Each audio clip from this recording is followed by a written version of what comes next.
মধ্যরাতে মেঘার রুম থেকে গোঙানো আওয়াজ হতে লাগলো ধীরে ধীরে। হয়তো প্রচণ্ড ব্যথা মেয়েটা কাতরাচ্ছে।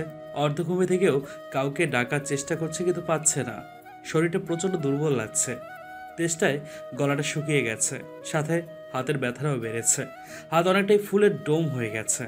বাম হাতে মিনি টেবিল থেকে পানির বোতল নেওয়ার চেষ্টা করতে লাগলো, কিন্তু কোনো মতেই সম্ভব হচ্ছে না। তাই ফুপিয়ে কান্না করে দিল।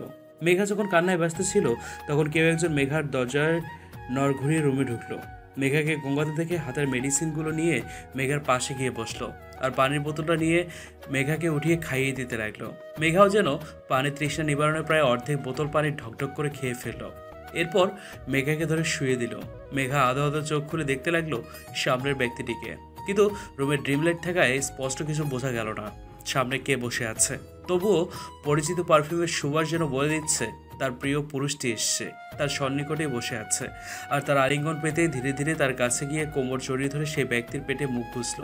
সামনের ব্যক্তিটি সুস্বাস্থ্য হওয়ায় ঠিকমতো জড়িয়ে ধরতেও পারছে না। সামনের ব্যক্তিটি হয়তো বিষয়টি বুঝতে পেরেছে, তাই মেঘাকে নিজে থেকেই কাছে টেনে নিল। এরপর মাথায় হাত বোলাতে লাগলো। আপনি এসেছেন আদ্র? আপনি কেন এসেছেন এখানে? এখানে একদম আসবেন না আপনি। আপনি না খুব পচা, খুব খুব পচা একজন লোক। আমায় একটুও ভালোবাসেন না আপনি। তার জন্যই তো নিশুদির সাথে বিয়ে করছেন। করেন গিয়ে বিয়ে। আমিও আপনাদের এখানে আর থাকবো না, অনেক দূরে চলে যাব আমি। আপনি শুধু আমায় কষ্ট দেন। আমার আব্বু আমায় একটুও কষ্ট দিত না। আব্বু তো বলেছিল আপনি নাকি আমাকে ভালো রাখবেন। কই কই ভালো রাখছেন আপনি? উল্টো কষ্ট দিচ্ছেন আপনি। এই যে আজকেও কষ্ট দিয়েছেন আপনি, আমায় হাতেও ব্যথা দিয়েছেন। আমি কি এত কষ্ট সহ্য করতে পারি? আমার মনটা যেমন নরম, হাড়ের শরীরের হাড় গুলোও তো তেমন নরম। আপনার মতো তো আর শক্ত না যে ব্যথা পেলেও ব্যথা লাগে না। উফ, ব্যথা করছে তো আদ্র। এরূপ বলেই মেঘা আরেকটু জোরে কান্না করতে লাগলো। সামনের ব্যক্তিটির মুখটা গম্ভীর হলো, নিজের ভিতরের কষ্টটা জমিয়ে রাখলো। তারও তো ইচ্ছে করছে না মেঘাকে কষ্ট দিতে, কিন্তু তার উপায় যে নেই। হাতের মেডিসিনগুলো থেকে স্প্রে বের করে মেঘার হাতে স্প্রে করে দিয়ে কিছুক্ষণ হাতটাতে ম্যাসাজ করে দিল। হাতটা একদম লাল হয়ে আছে, আর বেশ ফুলেও গেছে। সেটা দেখে বুকের মধ্যে ধক করে উঠলো। তার স্নিগ্ধ পরীকে সে এইভাবে যন্ত্রণা দিল। সে এতটা পাষাণ কিভাবে হতে পারলো? হ্যাঁ, লোকটি আর কেউ নয়, হাটিয়ান। নিজের কাজে নিজের উপরেই এখন রাগ উঠছে। এতটা এতটা কেন নিজেকে দুর্বল আর অসহায় লাগছে নিজেকে? হ্যাঁ, এই তো এই তো আর দুদিন পর। এরপর সব কিছুই তার হাতের মুঠোয় থাকবে। খুব কষ্ট হচ্ছে, এই তো ব্যথার ওষুধ দিয়ে দিয়েছি, দেখবে একটু পর ভালো হয়ে যাবে। তোমার আদ্র তোমার পাশেই আছে। এই যে আমি, আর কোথায় কষ্ট হচ্ছে বলো? আমি খুব ব্যথা দিয়েছি, তাই না? এক্ষুনি ব্যথা সেরে যাবে, দেখো। বলেই আদ্রিয়ান মেঘাকে শুয়ে দিয়ে কপালে গালে কিস করতে লাগলো, আর বলল, কোথায় ব্যথা করছে বলো, আমি এক্ষুনি সেরে দিচ্ছি।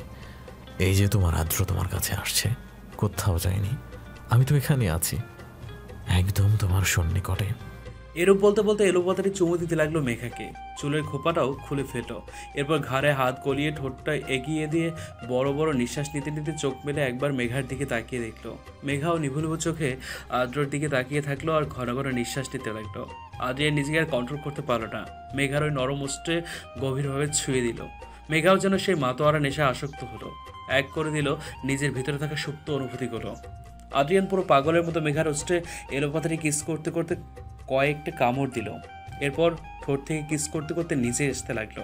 মেঘার জামাটা চেইন সিস্টেম হয়ে পেছন থেকে চেইন খুলে যখনই বুকে কিস করতে যাবে, তখনই দেখে মেঘার কোনো নচ্ছর নেই।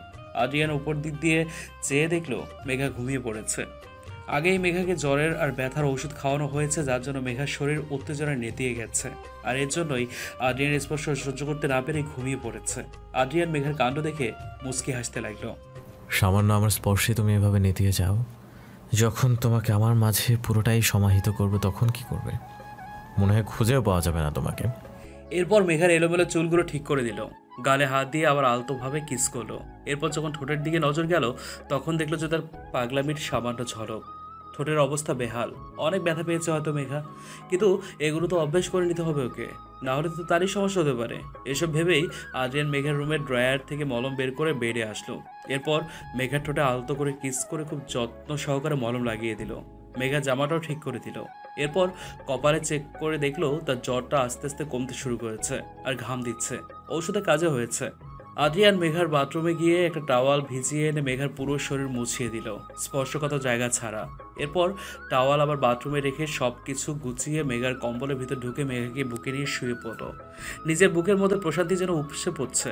মেঘাও আদ্রিয়ানকে শক্ত করে জড়িয়ে ধরে বুকের ভিতর নাক ঘষে বিড়াল ছাড়ার মতো ঠোঁট উল্টে শুয়ে থাকলো, আর ঠোঁট নাড়িয়ে কিছু বলতেও লাগলো। আদ্রিয়ান মেঘার কাণ্ড দেখছিল। যখন দেখলো মেঘা কিছু বলছে তখন কান পেতে শোনার চেষ্টা করলো, কিন্তু মেঘার এরূপ কথা শুনে তার হাসি পেল, খুব হাসি পেল। আদ্র, আপনি নিশু দেখে বিয়ে না করে আমাকে করবেন। আমাকে বিয়ে না করে কিন্তু কেস ঠুকে দিব আমি আপনার নামে।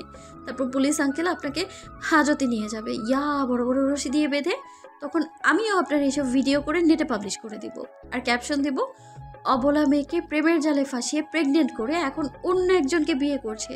যাতে কি মেনে নিবে এই অবিচার? না, কখনো মানবে না। বলতে বলতেই মেঘা আদ্রিয়ানের বুকে আবার ঘুমিয়ে পড়ল। আর আদ্রিয়ান ভাবছে, এই মেয়ের মাথায় এসবই ঘুরছে তাহলে তাকে নিয়ে। হ্যাঁ, কি সাংঘাতিক ব্যাপার, একেবারে প্রেগনেন্ট বলে দাবি করবে।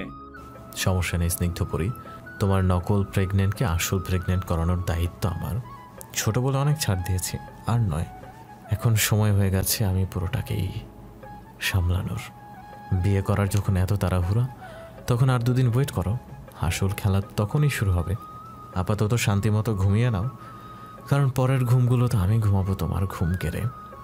আজ নিশু আর আদ্রিয়ানের গায়ে হলুদ, যার জন্য পুরো বাড়ি খুব সুন্দর করে সাজানো হয়েছে। ফুলের গন্ধে সারা বাড়িতে সুবাস ছড়াচ্ছে চারদিকে। সবাই সবার নিজ নিজ কাজে ব্যস্ত, কিন্তু মেঘার যেন কোনো কাজই নেই।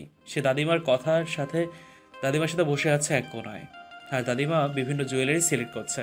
কিছু ভারী ভারী জুয়েলারি মেঘার সামনে নিয়ে চেক করতে লাগলো। এতে মেঘা চোখ বড় বড় করে দাদিমার দিকে তাকিয়ে বলল, এসব কি করছো দাদিমা? আমাকে কেন পড়াচ্ছ? দেখো, এসব অনেক দামি জিনিস, আমার হাতের কোনো টান লাগলে ছিঁড়ে গেলে তখন না লঙ্কা কাণ্ড হবে। আব্বু কালকেই আমাকে নিতে আসবে, আমি এগুলো আর দেখতে পারছি না। এর থেকে ভালো আব্বুর সাথে কালকেই চলে যাব। আমি আর কোনো দিনও এইদিকে আসবো না, কখনো এইদিক মুখ হব না আমি। আর না আদ্রর মুখোমুখি হব, তার ভালোবাসা অভিনয় হলেও আমারটা তো নয়। কিভাবে দেখবো নিজের প্রেমিক পুরুষকে অন্য কারো হতে? না না, এত বড় মহান আমি নই। মেঘা কথাগুলো ভাবতে ভাবতে গয়নাগুলো দাদিমাকে সযত্নে দিয়ে দিল। এরপর দাদিমাকে কিছু বলতে না দিয়ে সে জায়গা থেকে উঠে নিজের রুমে গেল। এসব দেখতে আর ভালো লাগছে না, সব কিছু বিষাক্ত মনে হচ্ছে। ওই দিনের কিছু বিষাক্ত অতীত, কিন্তু সে একটা ব্যাপার বুঝতে পারছে না, ওই দিন এত ব্যথা লাগার পরও সকালবেলা সব ব্যথা গায়েব। আর যখন সে ওয়াশরুমে ফ্রেশ হতে গেল, তখন আয়নার সামনে নিজের প্রতিবিম্ব দেখে হালকা চিৎকার দিয়ে উঠল। ঠোঁটে আঙ্গুল দিয়েই হালকা ব্যথায় কেঁপে উঠল সে। ঠোঁটের এই নাজেহাল অবস্থা কীভাবে হলো? এরপর গলাতেও লাল লাল কিসের চিহ্ন? অজানা ভয়ে পুরো শরীর কেঁপে উঠল তার। নিজের শরীরে কেমন জানি একটা অদৃশ্য স্পর্শ লেগে আছে, আর সেই স্পর্শটাও তার অচেনা নয়, বরং চেনাই। কিন্তু আদ্র ওর কাছে কীভাবে আসবে? সে তো নিশুদ্ধের সাথে কালকে রাতে। ভাবতেই সেই কথোপকথনগুলো কানের মাঝে ভেসে উঠল। আরে আরে কি করছো এগুলো বেবি? প্লিজ এখনই এসব না, 2 দিন পর তো বিয়ে, তখন না হয় সব হবে। অপোজিটে আদ্রিয়ান কি বললো কিছুই শোনা গেল না, কিন্তু নিশু আবার বলতো, আচ্ছা আচ্ছা দিচ্ছি তো কিস, রাগ করছো কেন? আচ্ছা এদিকে এসো। বলেই তাদের দুজনের হাসিতে আর কিছু পার্সোনাল কথা শুনে বোঝা গেল তারা তাদের আলিঙ্গনগুলো গাঢ় করছে। আর এসব শুনেই মেঘা দৌড়ে চলে গেল বাস্তবে। মেঘা এসব ভেবে নিজেকে সামলিয়ে বোঝার চেষ্টা করলো যে আদ্রিয়ান তো তার কাছে আসেনি, তাহলে কে আসলো? ধীরে ধীরে মনে করার চেষ্টা করতে লাগলো। এরপর আফসা মনে পড়লো যে কেউ তার সামনে এসেছিল। এরপর কি হয়েছিল মেঘা কোনো মতেই মনে করতে পারলো না। নিজেকে ভালোভাবে চেক করে বুঝতে পারলো তেমন কোনো ক্ষতি হয়নি, কিন্তু এসব কে করলো? নিজেকে কেমন দিশেহারা মনে হচ্ছে। মনে এরূপ বিদ্রুপের মধ্যেই রুমে এসে বেডে বসলো।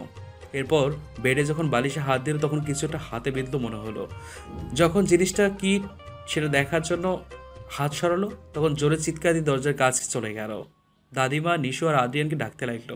মেঘার চিৎকারে দাদিমা আর নিশু আসলেও আদ্রিয়ান আসলো না। দাদিমা নিশু দুজনেই যখন জিজ্ঞেস করলো মেঘা চিৎকার করছে কেন, তখন মেঘা দুজনকে ভয়ে ভয়ে হাত দিয়ে ইশারা করে বেডের দিকে তাকিয়ে দেখতে বললো।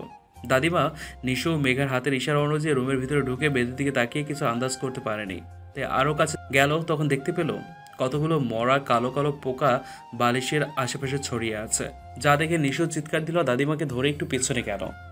এতগুলো মরা পোকা এখানে আসলো কি করে মেঘা? বলেই মেঘার দিকে ফিরলে দেখলো মেঘার ঠোঁট আর ঘাড়ের অবস্থা নাজেহাল। তা দেখে দাদিমা তাড়াতাড়ি মেঘার কাছে গেল, গিয়ে ভালোভাবে হাত দিয়ে চেক করতে লাগলো।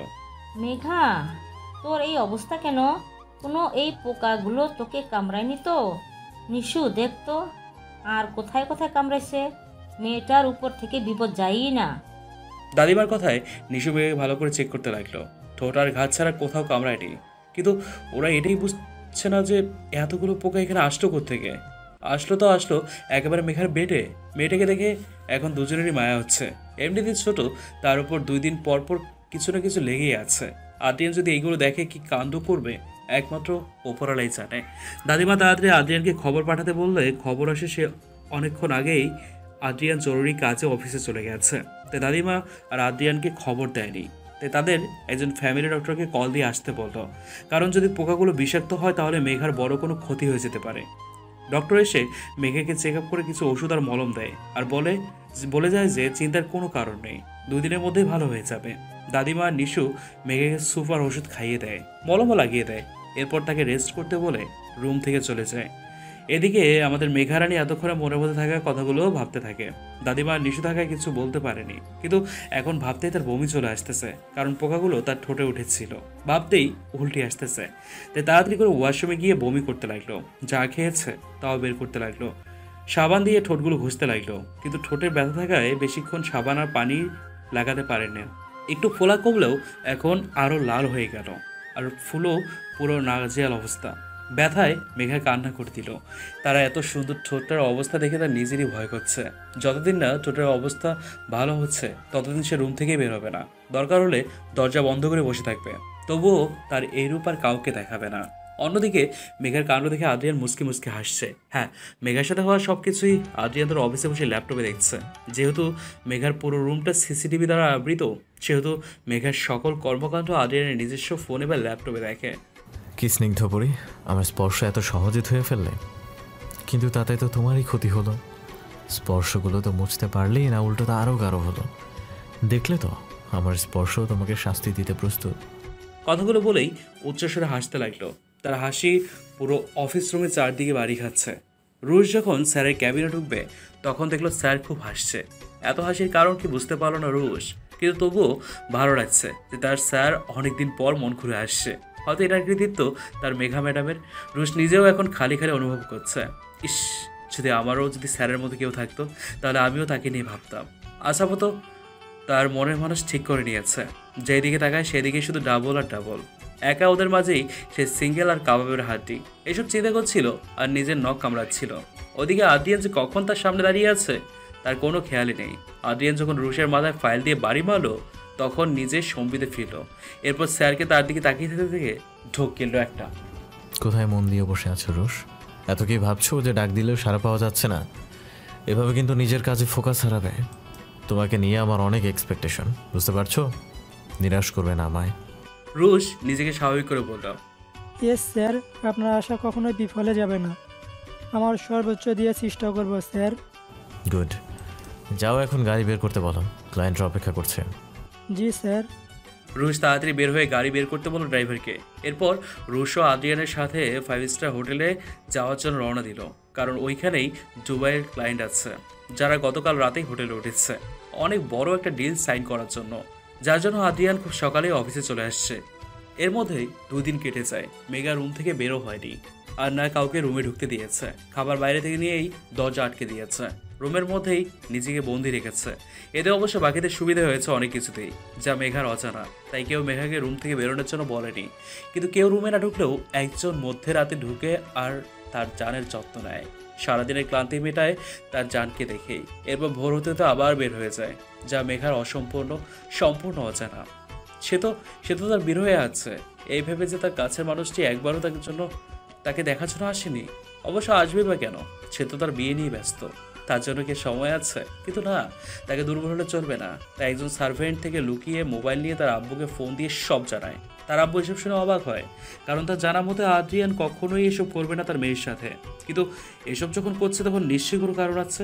এদিকে মেঘাও কান্না করছে আর বারবার তাকে নিয়ে যেতে বলছে। হয়তো তার মেয়েটা অনেক কষ্ট পেয়েছে, তাই তাকে আশ্বাস দেয় যে 2 দিন পর সে তাকে নিয়ে যাবে। কিন্তু মেঘার আব্বু এখনই আদ্রিয়ানের সামনে যেতে পারবে না। এতে অনেকের চোখের সামনে তার আব্বুর আসল চেহারা খোলাসা হয়ে যেতে পারে। তাই মেঘাকে ফোন দিয়ে সব ইনফরমেশন দিল কীভাবে মেঘাকে বেরোতে হবে। সব জায়গায় তার লোক ঠিক করা থাকবে, শুধু তার কথা মতো বের হলেই হলো। এসব শুনে মেঘা খুশি হলেও মন থেকে দুঃখ প্রকাশ করলো। তবু মরিচিকার পেছনে ছুটে তো লাভ নেই, যে তার নয় তাকে তো ছাড়তেই হবেই। তাই আব্বুর সাথে একমত হয়ে পালানোর প্ল্যান বানালো। এসবই এতক্ষণ ভাবছিল, তখনই নিচ থেকে ডাক আসলো দাদিমার। তাই ইচ্ছা না থাকা সত্ত্বেও নিচে গেল কেন ডাকছে দেখার জন্য। নিচে গিয়ে তিনজন ব্যক্তিকে দেখলো। এদেরকে চিনে বলে তার মনে হয় না, তাই জানার চেষ্টা করলো তারা কে। নিষেধী অবশ্য ওদেরকে দেখে অনেক খুশি হয়েছে। কথাই বোঝা গেল এদের মধ্যে দুজন হলো নিশোর আব্বু আম্মু, আর আরেকজন তার বড় ভাই। কিন্তু ছেলেটি পিছু ফিরে তাকায় চেহারা দেখতে পারলো না। তো সামনে গিয়ে দাদিমা যখন নিশোর আব্বু আম্মুর সাথে পরিচয় করাতে লাগলো, তখন দুইজন তেমন একটা আগ্রহ প্রকাশ করলো না মেঘার সাথে পরিচয় হতে। মনে হচ্ছে দুজনই বিরক্ত তার প্রতি। দাদিমা যখন ছেলেটির সাথে পরিচয় করাতে লাগলো, তখন মেঘা ছেলেটির দিকে তাকিয়ে ভ্রু কুঁচকে তাকালো, কারণ ছেলেটি তার চেনা চেনা মনে হচ্ছে। বেশিরভাগ চোখগুলো তার খুব পরিচিত। এসব যখন ভাবছিল তখন ছেলেটি হাত বাড়িয়ে বলল, हाय मैं বিনি, আমি নিদ্র খান, নাম তো শোনাই হোগা। হঠাৎ করে ছেলেটির কথা শুনে মেঘা ভ্রু কুঁচকে তাকিয়ে থাকলো, কারণ ছেলেটির কণ্ঠ চেনা চেনা মনে হচ্ছে। হঠাৎ করে দাদিমার ডাকে তার দিকে ফিরল। বুড়ি, এই হচ্ছে আদ্রিয়ান, এর ফুপি আর ফুপা। আর এই যে এটা হলো তোর নিশু দির বড় ভাই নিদ্র। আর নিদ্র ওর কথা তো তোদেরকে বলাই হয়েছে, আমার আরেক নাতি। মা, তুমিও না যাকে তাকে নিজের নাতি বানিয়ে দাও। শোনো, এসব লো। রুমানা, কোথায় কি বলছো তাই একটু দেখে বলো। আর ভুলে যেও না আদ্রিয়ান কেন তোমাকে এখানে এনেছে। হ্যাঁ, উচিত কথা বললেই তো শব্দ আমার। থুর, এই চলো তো তুমি। বলেই রুমানা তার হাজব্যান্ড নোমান খানকে নিয়ে গেল। অবশ্য নোমান আর রুমানা কেউই মেঘাকে তেমন একটা সহ্য করতে পারে না। এর অবশ্য যথেষ্ট কারণ আছে। ওরা যখন নিজেদের ঠিক করা রুমে চলে গেল, তখন নিশু খেয়াল করলো নিদ্র মেঘার দিকে অদ্ভুত দৃষ্টি তাকিয়ে আছে। অদ্ভুত দৃষ্টি। নিশুর থেকে এই চোখের দেখাটা অদ্ভুত ঠেকলো, কারণ তার ভাই সহজে কারো দিকে এইরকম দৃষ্টিতে তাকায়নি। হ্যাঁ, সে একজন ফ্লার্ট বয়, যার জন্য নিশু তার ভাইকে এই একটা ব্যাপারে অনেক বিরক্ত হয়। কিন্তু সে যদি মেঘার সাথেও এমন করে তাহলে না, তার ভাইকে আটকাতে হবে। এই ভাইয়া, এখনো দাঁড়িয়ে আছো কেন? যাও, ফ্রেশ হতে যাও। কিছুক্ষণ পরেই তো গায়ে হলুদের অনুষ্ঠান শুরু হবে। হ্যাঁ নিশু, এই তো যাচ্ছি। আর তুই এখনো ফেসিয়াল শুরু করিসনি? তোর হবু বউ তো তোকে এই রূপে দেখে আর বিয়ের আসরেই বসবে না। তখন তো আবার আমার পিছনেই পড়বি সেই দুর্ভিক্ষের কান্না নিয়ে। ভাইয়া, নানুদি, তুমি কিছু বলবে ভাইয়াকে? দাদু ভাই, কেন শুধু শুধু মেয়েটাকে উস্কাচ্ছ কেন বলো তো? এমনিতেই কালকে মেয়েটার। দাদিমা মেঘার দিকে তাকিয়ে হঠাৎ করেই অন্য কথার টপিকে নিয়ে গেল। সে যাই হোক, তুমি এখন গিয়ে ফ্রেশ হয়ে নাও, একটু পরে হলুদের ফাংশন শুরু হবে। নিশুরে, তোর স্বভাব আর বদলানো না। সেই কাউকেও না কাউকে তোর দিকে নিস, সমস্যা নেই, আমারও টাইম আসবে। কথায় আছে না, আপন টাইম আয়েগা। বলেই নিদ্র শয়তানে হাসি দিল। এরপর মেঘার দিকে এক পলক তাকিয়ে চোখ মেরে উপরে উঠে গেল। আর মেঘা নিদ্রর কার্যকলাপে বিরক্ত হলো। কি ছেলে রে বাবা, এই ছেলে তো ফ্লার্ট করতে চাইছে, এমনিতে নিজের চিন্তায় ঘুম আসছে না, আর এখন একমাত্র কাজ হচ্ছে কোনো মতে বাড়ি থেকে বেরোতে পারলে হলো। নিশু মেঘাকে ভাবতে দেখে হালকা ধাক্কা দিল। এরপর তাকে জোর করে মেঘার রুমে নিয়ে গেল। ওইখানে হলুদের জন্য সুন্দর কারুকার্যের কাঁচা হলুদ কালারের একটি লেহেঙ্গা ঝোলানো ছিল। মেঘা প্রথম থেকে চোখ আটকে গেল।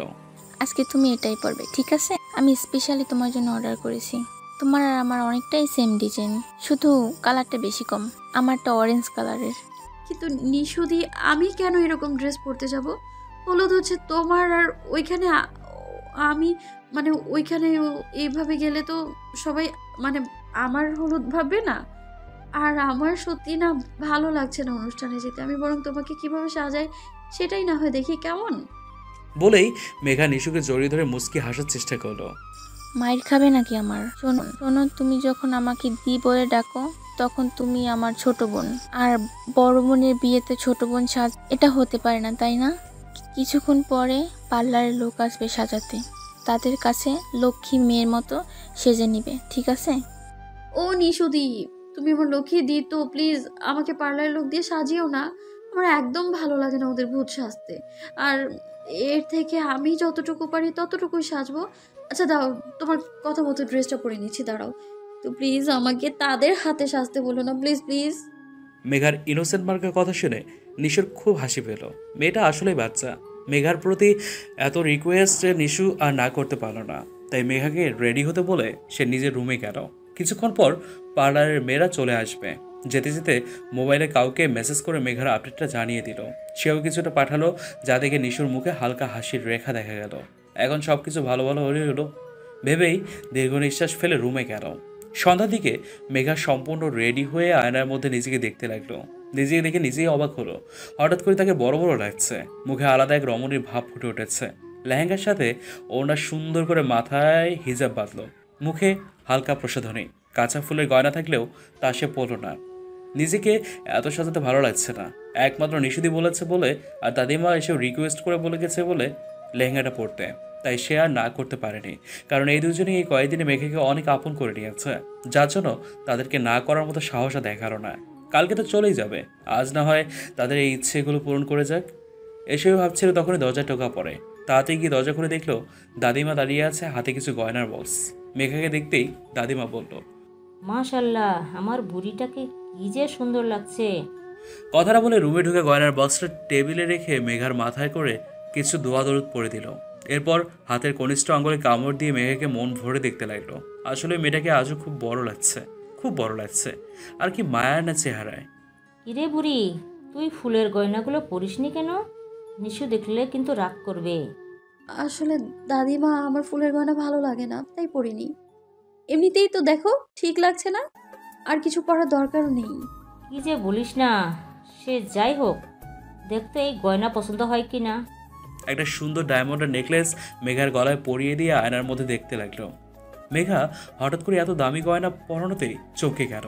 দাদিমাকে নিষেধ করলেও দাদিমা কথাগুলো শুনলো না, উল্টো চোখ গরম করে মেঘাকে থামিয়ে দিল। মেঘাও আর কিচ্ছু বলল না। এরপর দাদিমা মেঘাকে নিয়ে স্টেজে গেল। মেঘা চারদিকে অবাক চোখে তাকাতে লাগলো। স্টেজটা বাইরের বাগানে করা হয়েছে, খুব সুন্দর করে সাজানো হয়েছে। স্টেজে নিশু নানা রকম ফটোশ্যুট করছে। নিশুকে দেখে মেঘার হঠাৎ করেই বুকের মধ্যে তোলপাড় হতে লাগলো, কারণ নিশু তো কালকে আদ্রিয়ানের অর্ধাঙ্গিনী হয়ে যাবে। এই কয়েকদিনের ব্যাপারগুলোকে স্বাভাবিকভাবে নিলেও এখনও নিতে পারছে না। যতই হোক, আদ্রিয়ানের সব কিছু অভিনয় হলেও তার অনুভূতিগুলো তো অভিনয় ছিল না।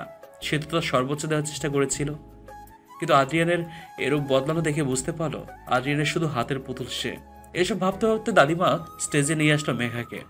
মেঘা নিশুকে জড়িয়ে ধরে তাকে শুভেচ্ছা জানালো। নিশু মেঘাকে এরূপ সাজে দেখে অনেক খুশি হলো। এরপর একসাথে অনেকগুলো ছবি তুললো। কিছু কিছু শুধু মেঘার একা তুললো, তাও আবার তাকে জোর করিয়ে। ফটোশুট শেষ হলো, একে একে সবাই নিশুকে হলুদ লাগিয়ে দিতে লাগলো। মেঘাও তখন স্টেজে না থেকে একটু দূরে কর্নারে গেল। হঠাৎ করে কারো আগমন ঘটলো তার নিকট, তাই সঙ্গে সঙ্গে যখন ফিরে দেখলো তখন চমকে একটু পেছনে গেল। সামনের ব্যক্তিটি মেঘার দিকে মায়াভরা দৃষ্টি তাকিয়ে আছে। এত সুন্দর কেন লাগছে মেয়েটিকে? নাকি সে সুন্দর বলেই সুন্দর লাগছে? মায়াবিনী, তোমাকে খুব সুন্দর লাগছে। এত সুন্দর সেজে আসলে যে কেউ যদি তোমাকে দেখে হার্ট অ্যাটাক করে, তার দায়ভার কিন্তু তুমি নিবে। নিদ্রর এরূপ কথা শুনে মেঘা বিরক্ত বোধ করলো। এই লোকটাকে একদম সহ্য করতে পারে না সে। কেমন করে যেন তাকিয়ে থাকে, মনে হয় খেয়ে ফেলবে এমন একটা ভাব। হ্যাঁ দাদিমা, আমি এইখানে, এই তো আসছি। ভাই আমাকে দাদিমা ডাকছে, আমি আসছি। বলেই মেঘা কেটে পড়লো সে জায়গা থেকে। মেঘার এরূপ কাণ্ড দেখে রাগের জল শক্ত করে ফেললো নিদ্র। তাকে ইগনোর করছে নিদ্র খানকে, হ্যাঁ? এরূপ অপমান যত ইগনোর করার করে নাও আজকে মায়াবতী, কারণ কালকে সূর্যের রশ্মির মতোই আমার জীবনেও তুমি আলো হবে। সারা জীবনের জন্য আমার করে ফেলবো তোমায়। এখন শুধু রাত নামার বাকি, কালকে সূর্য উদয় আমার নামে হবে মায়াবিনী। বলেই নিদ্র অদ্ভুতভাবে হাসতে হাসতে নিশুর কাছে গেল।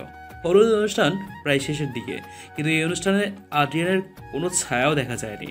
দাদিমা থেকে শুনলো যে আদ্রিয়ানের জরুরি কোনো কাজ পড়েছে, যার জন্য সে আসতে পারেনি। মেঘার থেকে বিষয়টা অদ্ভুত ঠেকলো। যার হলুদের জন্য এত আয়োজন সেই নেই, ব্যাপারটা খুব হাস্যকর। যার হলুদ তার খবর নেই, প্রাদা প্রতিবেশীর লহকাণ্ডের শেষ নেই। হ্যাঁ, অনেকক্ষণ ধরেই মেঘা অনুষ্ঠানে থাকায় পাগলও ব্যথা হয়ে গেছে, আর অনেক জোরে গান বাজাতেও মাথাটাও ধরেছে খুব। তখন নিদ্রকে বাহানা দিয়ে দাদিমার কাছেই ছিল। দাদিমা যেখানে যেখানে গিয়েছে মেঘাও তার পিছু পিছু ছিল। এখন আর দাঁড়িয়ে থাকা সম্ভব হচ্ছে না, তাই বাড়ির ভিতরে একদম উপরে নিজের রুমে চলে গেল। সবাই বাইরে থাকায় ভেতরে তেমন কাউকে দেখা গেল না, শুধু কয়েকটা কেয়ারটেকার ছাড়া। মেঘা ওদিকে ভ্রুক্ষেপ না করে নিজের রুমের দিকে হাঁটা ধরলো। রুমে ঢুকে দেখলো সব কিছুই অন্ধকার, কিন্তু তার স্পষ্ট মনে আছে সে যখন রুম থেকে বের হয়েছিল দাদিমার সাথে, তখন রুমের লাইটটা অন ছিল। তাহলে অফ কীভাবে হলো? হয়তো কেয়ারটেকার কি অফ করেছে। কিন্তু যখনই সে লাইটের সুইচ অন করতে যাবে তখনই কেউ দরজা বন্ধ করে মেঘার হাতের কবজি টেনে নিয়ে দেয়ালে মিশিয়ে দিল। হঠাৎ এর ভয় মেঘা চিৎকার দিয়ে উঠল, কিন্তু বাইরের সাউন্ড বক্স বাজায় কেউ তার চিৎকার শুনতে পেল না, শুধুমাত্র সামনের ব্যক্তিটি ছাড়া। মেঘা ভয়ে যখন ছটফট করছিল তখন সামনের ব্যক্তিটি মেঘার গালের সাথে সেই ব্যক্তির গাল মেশালো। হঠাৎ করেই ঠান্ডা অনুভব হলো, সাথে সাথে চোখ বন্ধ করে ফেললো। কিন্তু যখন চোখ পেল তখন সামনে তাকিয়ে দেখলো রুম অন্ধকার, আর কারো আভাস পাওয়া যাচ্ছে না। তাড়াতাড়ি রুমের লাইট অন করে সব জায়গায় চেক করে দেখলো না, কেউই নেই। তাহলে কিছুক্ষণ আগে তার সাথে কে ছিল? নাকি হ্যালিসিলেশন হচ্ছিল? কোনটা? স্পর্শগুলো তো তাজা। তাহলে তাড়াতাড়ি রুম থেকে বের হয়ে দেখলো কেউ বাইরে আছে কিনা। দেখলো কেউই নেই। এদিক দিয়েই একজন মেয়ে সার্ভেন্ট যাচ্ছিল। তখন মেঘা জিজ্ঞেস করলো যে এদিক থেকে কাউকে যেতে দেখেছে কিনা, বা তিনি কি মেঘার রুমে ঢুকেছিল কিনা। কিন্তু সার্ভেন্টের উত্তরে বুঝতে পারলো সে ঢুকে নেই, আর কাউকে ওদিকে যেতেও দেখেনি। মেঘা এর উত্তর শুনে হতাশ হলো। এরপর সার্ভেন্টকে তার কাজে যেতে বলে মেঘা নিজের রুমে ঢুকে দরজা লক করে দিল। এরপর ড্রেস নিয়ে চেঞ্জ করতে ওয়াশরুমে ঢুকলো।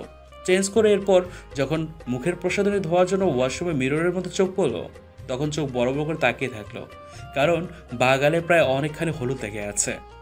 তার যতটুকু মনে পড়ছে সে হলুদ লাগায়নি, আর না কাউকে লাগাতে দিয়েছে। নিজের মনের সাথে যুদ্ধ করে এতক্ষণ অনুষ্ঠানে ছিল, কিন্তু আর ভালো লাগছিল না দেখে হলুদ নিয়েও আর মাতামাতি করেনি। সবসময় দাদিমার পাশেই ছিল। তাহলে কি মনের ভুলে কেউ লাগিয়ে দিয়েছে? হয়তো হতে পারে। এরূপ ভাবনার মাঝেই কিছুক্ষণ আগে হওয়া ঘটনাটা মাথা থেকে বেরিয়ে গেল। এরপর আর মাথা না ঘামিয়ে ভালোভাবে হাত মুখ ধুয়ে নিল। প্রচণ্ড ক্লান্ত লাগছে, তাই আর দেরি না করে শুয়ে যাওয়ার প্রস্তুতি নিল, কারণ ভোরেই এই বাড়ি ছেড়ে তার আব্বুর সাথে চলে যাবে। কিছুক্ষণ না ঘুমালে হবে না। এমনিতেই কয়দিন ধরে শরীরটা দুর্বল লাগছে। মানসিক যন্ত্রণা উপরে প্রকাশ না করলেও ভেতরে ভেতরে ভীষণ পীড়া দিচ্ছে, যা শরীরেও প্রভাব পড়ছে। আর পাচ্ছে না নিতে। এসব ভাবতে হতে কখন যে বেডে শুয়ে পড়লো নিজেই জানে না। সাথে সাথে ঘুমে তলিয়ে গেল। মেঘা যখন ঘুমিয়ে গেল তখন বারান্দা থেকে কেউ বেরিয়ে এসে মেঘার পাশে বসলো। এরপর মেঘার কানের লতিতে ওষ্ঠধারার স্পর্শ করলো। এতে মেঘা ঘুমের মধ্যে হালকা কেঁপে উঠল। কিছুক্ষণ মেঘার দিকে তাকিয়ে থেকে উঠে গেল। এরপর ঠোঁটে রহস্যময় হাসি দিয়ে খুব সাবধানে রুম থেকে বেরিয়ে গেল। কালকে ভোরের অপেক্ষা করছে নতুন কিছু ঘটার। সময়টা ভোর 4:30। চারদিকে মধুর আজানের ধ্বনি শোনা যাচ্ছে। সে আওয়াজ মেঘার কানেও পৌঁছালো। ঘুমটা হালকা হয়ে উঠল। আস্তে আস্তে চোখ মেলে চারদিকে তাকিয়ে বোঝার চেষ্টা করলো। এরপর হঠাৎ করে কিছু মনে পড়ে তাড়াতাড়ি লাফ দিয়ে উঠে ওয়াশরুমে ফ্রেশ হতে চলে গেল। 10 মিনিটের মধ্যেই ফ্রেশ হয়ে বেরিয়ে আসলো এই বাড়ির সার্ভেন্টদের ড্রেস পরে। আগে থেকে এই ড্রেস লুকিয়ে রেখেছিল মেঘা। কাল সবাই যখন ব্যস্ত ছিল তখন একজন সার্ভেন্টের রুমে লুকিয়ে ঢুকেছিল। এরপর প্রয়োজনীয় জিনিস নিয়ে বেরিয়ে আসে, সাথে একটি বাটন ফোনও, যাতে তার একটি সিম ঢুকিয়েছিল শেষ রাতের দিকে। এরপর তার আব্বুকে মেসেজ দিতে গিয়ে দেখলো আগে থেকে অন্য একটা নম্বর থেকে মেসেজ পাঠানো হয়েছে, কিন্তু এই সিমের নম্বর তো শুধুমাত্র তার আব্বু জানে, আর তো কেউ নয়। মেসেজ ওপেন করে দেখে যে তার আব্বুর ফোনে কোনো কারণে নষ্ট হয়ে গেছে, তাই এই নম্বর দিয়ে তাকে মেসেজ পাঠিয়েছে আর তাকে আজ ভোরেই বেরোতে বলেছে। বাইরে গেলেই চুপিসারে বেরিয়ে যেতে বলল। আর যখন বেরোবে তখন রাস্তার বাম দিকে আসতে বলল। তার ঠিক একটু দূরেই গাছের আড়ালে তার আব্বুর ঠিক করা কালো রঙের একটি গাড়ি থাকবে। মেঘা যা বোঝার বুঝে গেল। বর্তমানে সে তাড়াতাড়ি নিজেকে তৈরি করে বেরিয়ে গেল। বাড়ির কেউই জেগে নেই, তাই তেমন কোনো অসুবিধে হলো না।